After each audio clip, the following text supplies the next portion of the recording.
We're good? Yeah, it's perfect. All right. Well, welcome everybody back to the NorCal X YouTube channel / podcast. Today with me, I have Tim, whose last name I will butcher if I try to say it, but he's the owner of Bridge Coffee and is it Clark Street Cafe or is it Bridge Street Cafe? Yeah, it's Bridge Coffee Company. The location that we purchased was previously called Clark Avenue Coffee, but it's now part of Bridge Coffee Company. So last time I talked to Tim, I had an audio-only podcast, and he was one of my first guests. I remember being super nervous. Same thing again. I'm over here sweating. It took an hour to set everything up. Tim's so kind to be patient with me, and me taking forever. I should have came here and scouted first and probably left everything here prior to getting here. I mean, if you want to leave the gear behind too, that's going to be fine. I will take good care of it. Man, it is my pleasure to be a part of this with you. This has been exciting for us to both be on this journey together. I'm going to just quickly give you a lesson on how to say my name. It's crazy that you have to teach somebody how to say a name, but it's Styczynski. Styczynski. There you go, Styczynski. Yeah, easy enough for me to say. Have you done any of that ancestral DNA? Do you kind of know where I haven't. I've been interested to find out though. My dad is 100% Polish. My grandfather had immigrated over. My grandmother's grandparents had immigrated over. So nice. I'm still pretty giddy about this opportunity to talk to Tim because it's been a while and I've been seeing all this success from a distance. Last time I saw him, I was at Justin's kitchen. He was in there too, talking to Justin, the owner, in there, and I was a little tipsy and I was hugging Justin and he was just like, "Who is this guy?" So I don't know if Tim remembers that or not. But. I do. Yeah, Justin, he was our first wholesale partner, and Justin has been just a fantastic friend and mentor, and I think we've been helpful to both. One of those things that just like him with his skill and ability to put a recipe together, just appreciating extremely fine ingredients that go into the menu. He recognized that that's what we were providing in our coffee, and it complemented the rest of his menu. No, I love that place. Unfortunately, I get off of work too late to get there, but I mean, anytime I can go, I try to take my daughter or my nephews. We've been there a couple times here and there, but that's my go-to spot as well as Tim's amazing coffee, which if you haven't tried it, I'd say it's the best in Northern California or whatever. Sacramento. Let's West Coast, West Coast. Let's aim big. Even better, because he does win a lot of awards too. Have you done any awards since COVID? No, we haven't. Competitions, awards. I mean, you're winning awards is what I mean. We have been sourcing really fantastic coffee, and part of my 2020 goal was to get Q certified and start really competing heavily on the circuit. We have a couple of competitions that are coming up this year, and now my 2022 goal is to complete my Q certifications, which is similar to like a sommelier in wine. So you do triangulation, assessments, olfactory. It's just a really rigorous exam, and helps with understanding just how great coffee can be, but also understanding what's poor coffee, what contributes to poor quality, and helps with decisions on prices. So from starting in your garage, Tim, to having this amazing, beautiful future location, roastery with like 3 amazing roasters you have here in the background, what are some of your goals that I know you started from your garage. Did you, when that opportunity happened on Clark, Did you think you'd progress so quickly? Because I seen you doing retail too, and it just seems like you're everywhere doing so many things, and It has been a fantastically fun journey. The starting on a cottage food permit and selling in the farmers market with people that were people I didn't even know asking and requesting for coffee because they had heard that it was so good, and those kinds of stories being told to us when we were speaking with folks at the farmers market and seeing the engagement and interest in understanding a better cup of coffee, and the appreciation of just how fine the artisan qualities can be. We saw in our own community that there wasn't a big understanding of that, but the community has just embraced it. We've got such a fantastic following of customers, and the more of those that have come in that have shared the story with the rest of the community has helped us grow. yeah, no, I'm surprised. I mean, I'm not surprised because it's an amazing product. Tim's an amazing worker. He's a hard worker. I know he's just putting tremendous amount of work into what he does, passion of love, and I love seeing this, and I almost feel lucky to know Tim from a distance, but I could see all this growth and everything that you can achieve through hard work and dedication. Has there been a lot of obstacles since COVID, after COVID? What are some of the most difficult things that you're facing right now as a small business owner, Tim? I'd say that we've had challenges, but we've also been fortunate. Being a small business, if it had not been for some of the cash that has been made available to us through Yuba County and Sutter County, being able to keep our employees employed, keep the cash flow so we can pay the overhead, that we've been able to get inventory. Had we not had that influx and support, we would not have been able to stay in the fight. The large corporations, they've got the cash reserves to weather a storm.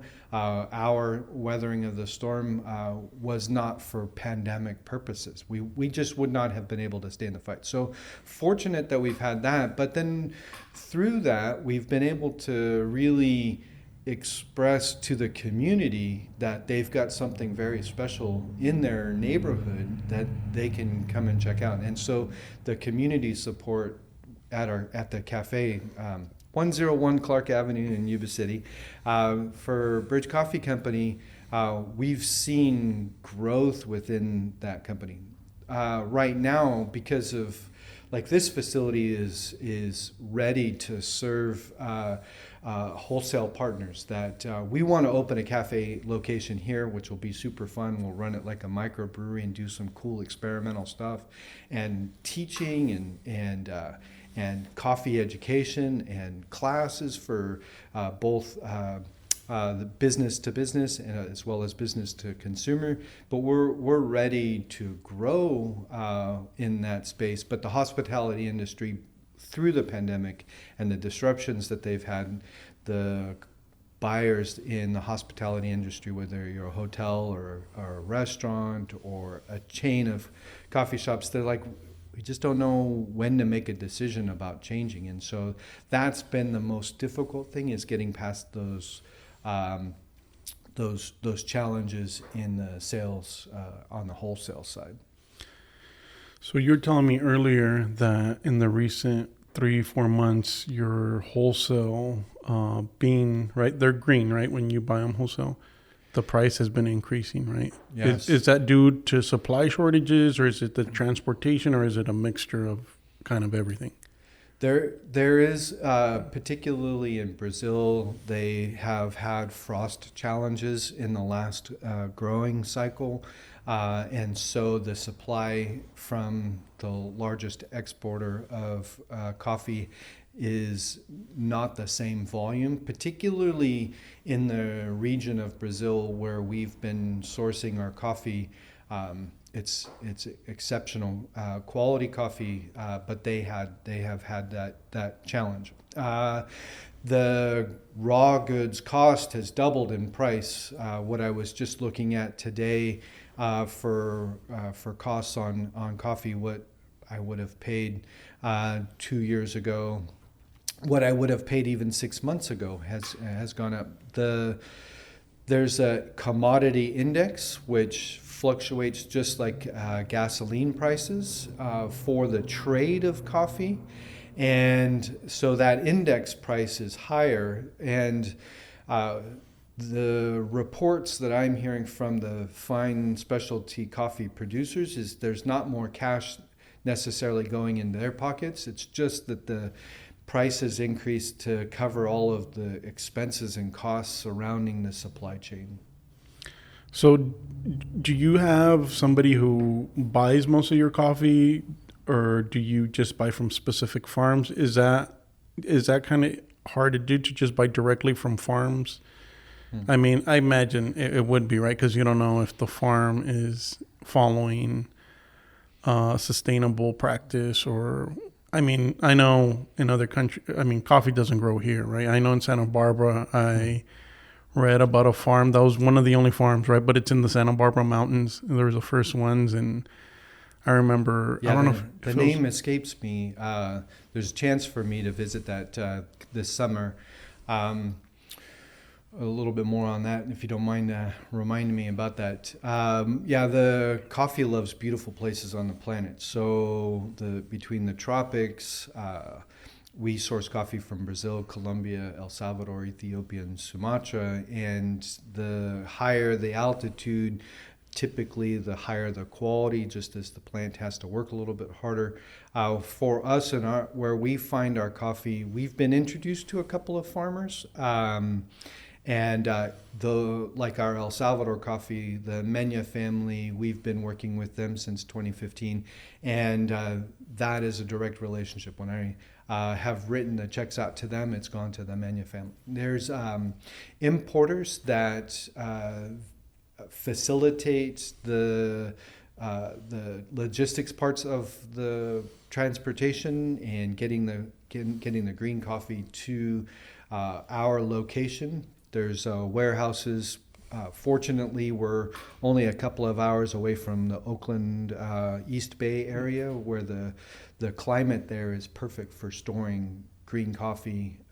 The humidity and temperature is wonderful. And so I've worked. I have a handful of importers that I work more directly with, and then they work with either the individual farmers.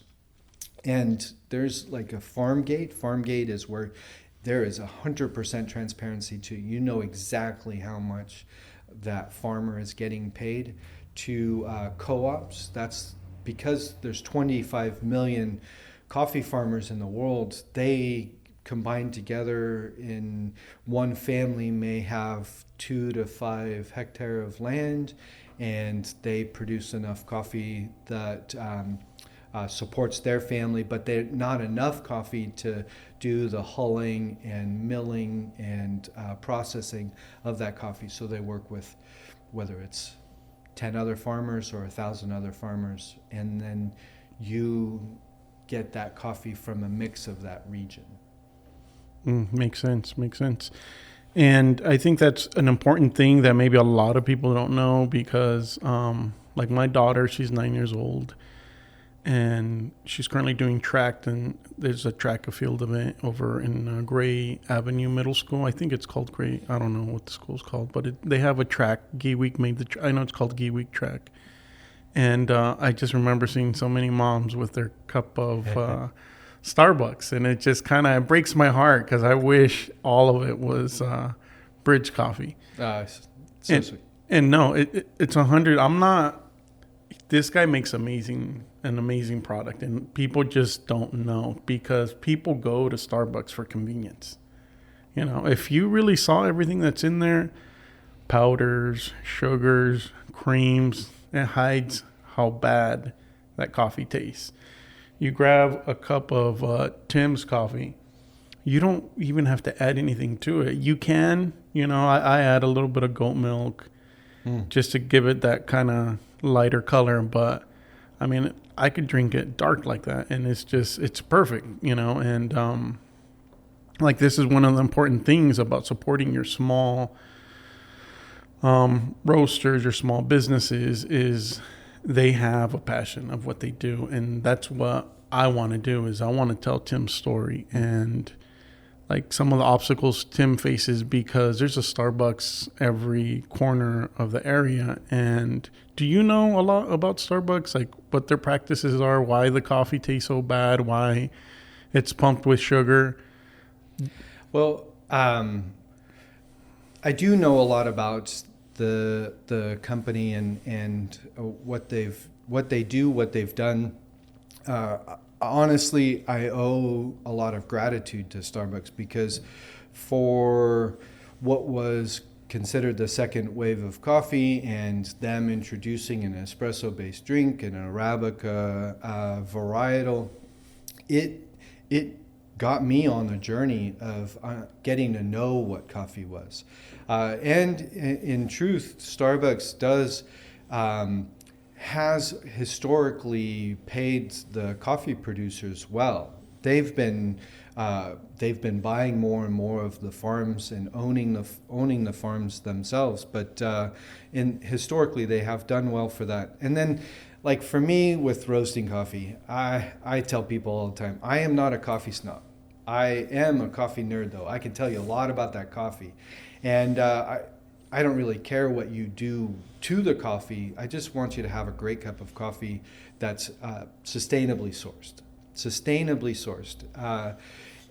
So if you start with that great cup of coffee, like I know for our coffee, it already is going to be extremely sweet before you even add anything to it. So we tell our folks, you might want to take a sip of it so you know how much to add. It's like tasting a really fine steak or really well prepared side dish. You got to taste it before you add the salt to it. I don't care if you add milk and cream and sugar to your coffee, but don't ruin it by maybe overshooting it. Yeah.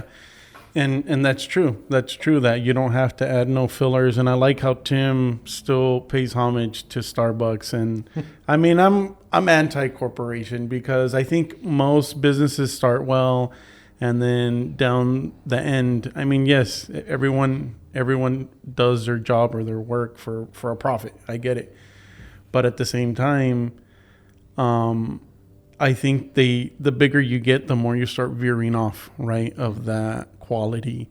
And you said they pay their farmers. Do you think they still follow those practices, or do you think they're veering off of what they started off with? I think that their business model has shifted to them owning the farm themselves. It's much like them producing their own products in bulk for the size of the company that they are. And they're not the largest coffee company in the world. We all know them. The sustainable practices of the producers, one of the reasons why I want to become a Q-grader is to be an advocate for those producers, that they're always told that their coffee is only worth this price, but they're never told, well, if you did this, it would actually be worth more at this price. But they don't have that advocate, and that's one of those things that I hope to do. No, I never saw that angle. And those are things that I think a lot of people don't realize, right? Because we have it so well here, and everything is so convenient for us, right? We have a visitor. The roastery facility is a production facility, and today happens to be a delivery day, and I know our guys coming in to send some great coffee out to some other customers. Oh, okay, no worries. I'll if I need to edit it, I can, but I can work through it. It's not too bad. All right.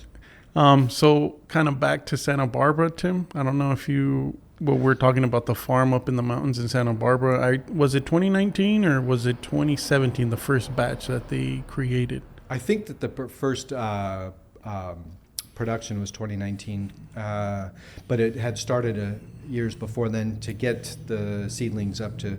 So there was an invitation given to myself as well as a group of students at UC Davis. I am now a visiting scholar for the College of Engineering Department. The engineering department has a coffee sciences program, and so they teach chemical engineering through coffee. So like how something is brewed and the extraction of the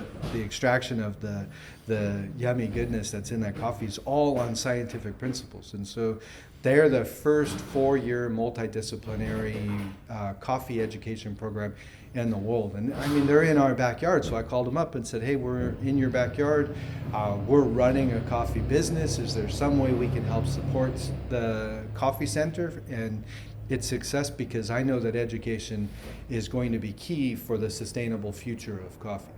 Now, Starbucks didn't invent coffee. It was done much further back, 800 years ago. So those seedlings that they're doing in Santa Barbara are from the ancestral plants that that grow naturally in Ethiopia. And there was a goat herder there that by the name of Kaldi. He noticed the goats were eating the coffee cherries, and they produced a little more milk. They had a little more activity, and they were enjoying the caffeine and the productivity of it.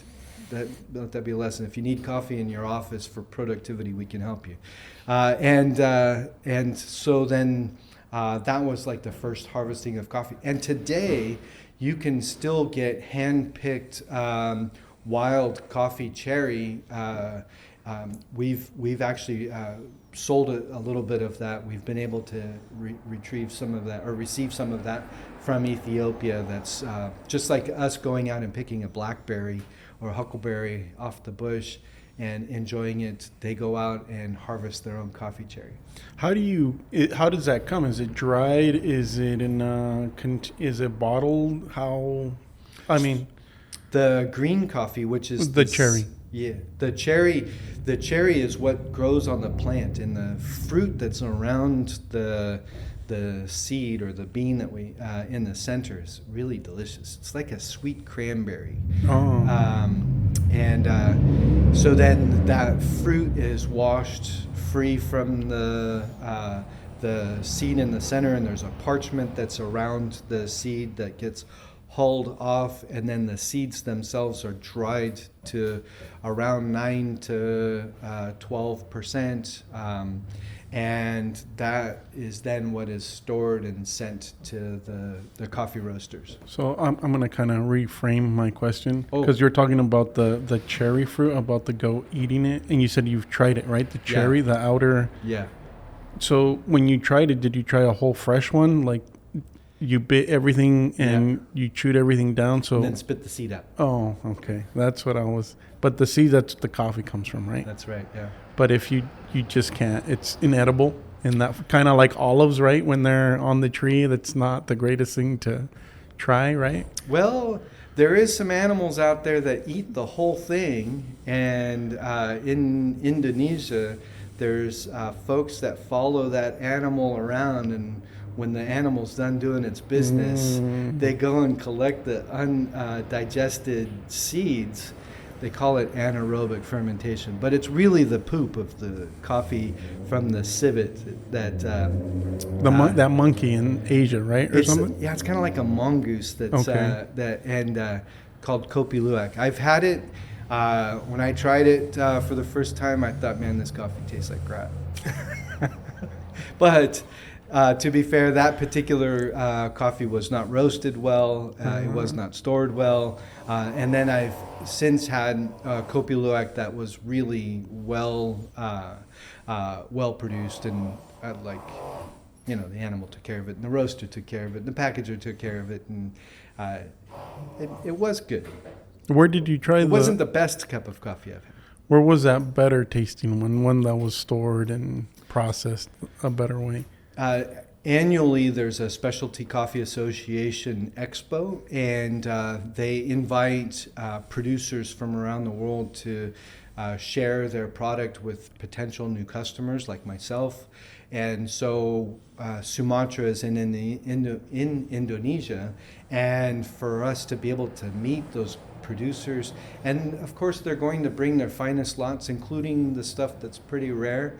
And I was served this by one of the coffee producers that where the animal got their product from. But still not your preference of taste, right? You could taste something in there that. Yeah, I'm the anaerobic fermentation process. They're actually doing some experiments with that in the mills to kind of modify the character of the coffee.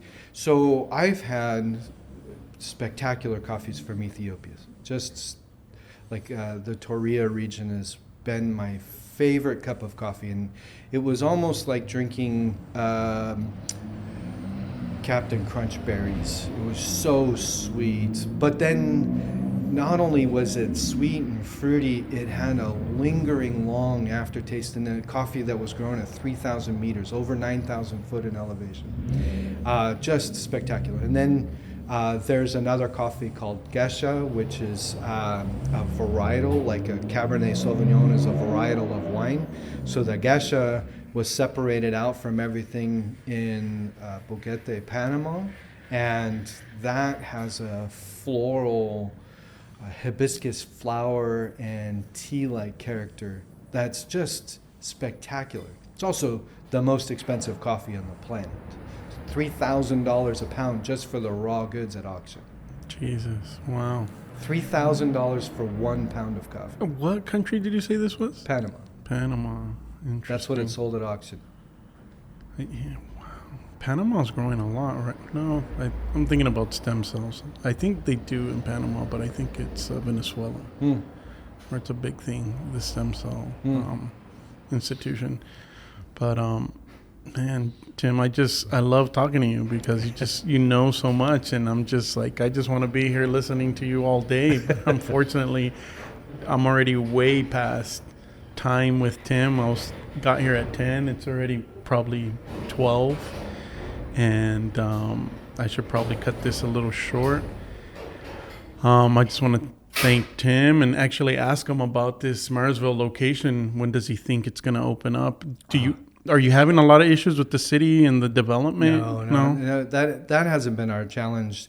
There is a building boom going on in Marysville and Yuba City. There is a lot of activity, which is super exciting that our community has kind of this resurgence. The city, with the team that they've got there, they've been super encouraging to new business in Marysville. For us, this was part of an investment into this community that has been suffering for so long, decades that this community has been suffering. So for us to put in this roastery and this really fantastic potential for this experimental coffee shop, like a microbrewery. We'll do some of those anaerobic fermentation style coffees and feature some geisha coffees and have some fun with it, do some cool stuff with cold brew and the roasting equipment that we have. We've got some really special tools to work with, and for everybody able to see it on display in action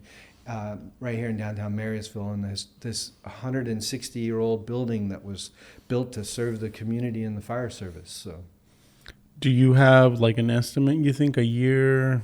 I don't know. We've been at it for 3 years now, and we've gotten some things done. We've been bootstrapping it, the business, and our first conversation of going from the garage. Yeah. We got a bigger garage now. But this is an amazing garage. This is. I can just imagine it, how it's gonna look. I smell the roasted coffee and enjoy like a flight. We'll do flights of coffee, so you can, like in beer, you would have like a low bitter to high bitter beer. We're gonna do low acidity to high acidity coffee and be able to taste the difference. My mouth's watering thinking about it. I mean, this is going to be, it almost looks like a San Francisco neighborhood. And people that know Marysville isn't considered anything like that. But I know there's these, it's that way, right? Where the apartments are at. Yeah. I could just imagine what they're going to smell every morning, right? They've already been smelling. Like, you can just wake up to that smell and be, like, excited to get up and be like, I need that cup of coffee. I just want to thank Tim. Thank you again, Tim, for having time for me, being patient for me. This is my second interview. It took me forever to set up. He's super patient and very generous with his time. And I hope I can keep talking with him and keep seeing the progression and everything that's going on. And I'm excited to put this out. Any final words you'd like to say, Tim? Mata, my pleasure. It is just wonderful to share in the community. Thanks for being a hero out there and telling folks' story. It's extremely valuable to all of us to know what's going on, and I'm thankful that we can provide some fuel on your journey for telling stories. Thanks for being a hero. Yeah, that's going to be my traveling energy. It's going to be nothing but Bridge Coffee. Thank you again, Tim. You're welcome.